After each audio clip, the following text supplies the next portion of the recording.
Hi hello मैत्रिणींनो, welcome to my channel. मी आज शेवग्याच्या पानाची भाजी करायला घेतली आहे. आदली दिवशी मी आणून तिला पिशवीत बांधून ठेवली होती. तुम्ही बघू शकता ह्याच्या काड्या वेगळ्या झाल्यात आणि पाला आणि कवळ्या काड्या पिशवीतच गळून पडल्या.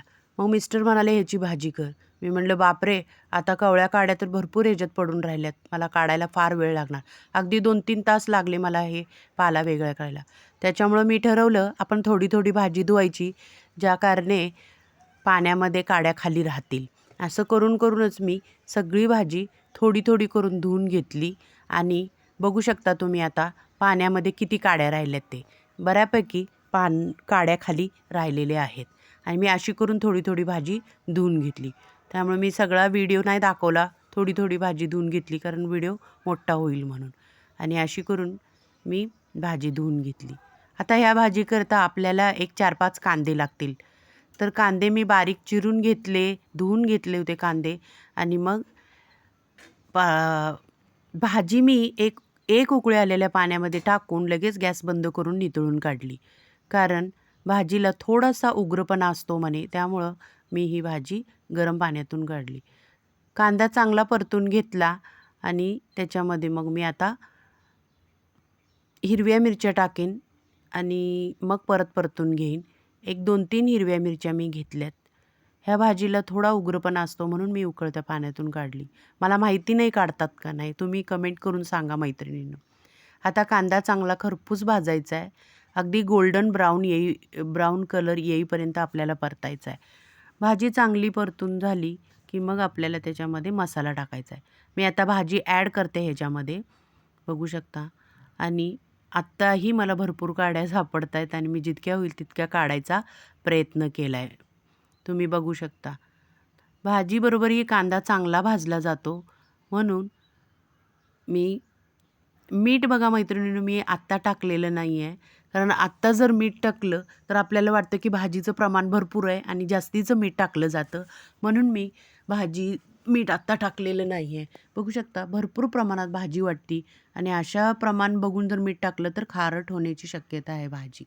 मी एक वाफ दिली झाकण लावून आणि मग बघा थोडीशी आपल्याला भाजीचं प्रमाण कमी वाटायला लागलं आहे आणि भाजी चांगली शिजायला पण लागलेली आहे आता. आता ह्या भाजीमध्ये मी एक मसाला टाकून घेईन. तो आहे 2 चमचे शेंगदाणे, 1 चमचा लाल तिखट आणि पाव चमचा मीठ. मिठाचं प्रमाण कमीच ठेवायचं, नंतर आपण चाखून बघून परतही ॲड करू शकतो. पण जास्त झालं तर आपण काही करू शकत नाही. बघा भाजी चांगली शिजत आलेली आहे आणि बघा भाजी मस्त अगदी छान मऊसूत शिजलेली दिसते. आता आपण ह्याच्यामध्ये हा मसाला टाकूया. तो टाकल्यानंतर भाजीला औरच एक टेस्ट येणार आहे मैत्रिणींनो. बऱ्याच लोकं ह्या भाजीमध्ये डाळीचंही प्रमाण टाकतात, म्हणजे मूग डाळ, हरभऱ्याची डाळ, तूर डाळ. पण मला भाजीचा स्वाद घ्यायचा होता म्हणून मी डाळ नाही टाकली. शेंगदाण्याच्या कुटानेही खूप छान चव येते. तुम्ही बघू शकता. आता सुंदर कलर पण आला आहे. 2 चमचे पाणी ॲड केलं मी, कारण भाजी खूपच सुकी वाटत होती आणि ह्या 2 चमचे पाणी टाकल्यामुळे थोडीशी ती मॉइस्ट होऊन आणि झाकण लावून दिलं एकदा की अजून एकदा वाफवली की आपली भाजी झाली तयार. मैत्रिणींनो, अशा प्रकारे तुम्हीही प्रयत्न करून बघा भाजी. ह्या भाजीमध्ये खूप चांगली चव असते, खाण्यासाठी खूप चविष्ट आहे. बघू शकता एक वाफ आणल्यानंतर मी ह्या भाजीला बघते, आता परत एकदा हलवून बघते. ह्या भाजीमध्ये भरपूर प्रमाणे प्रथिने, protein, calcium, iron, magnesium, vitamin A, C आणि बी कॉम्प्लेक्स भरपूर प्रमाणात आढळून येते. मैत्रिणी लाईक, शेअर आणि सबस्क्राईब करा. खूप छान झाली आहे भाजी. एकदा तरी तुम्ही प्रयत्न करून बघा अशा पद्धतीनं. व्हिडिओ पोज करून बघू नका. मैत्रिणींनो लाईक करा, शेअर करा, सबस्क्राईब करा, लाईक करा मैत्रिणींनो आणि व्हिडिओ जास्तीत जास्त शेअर करा.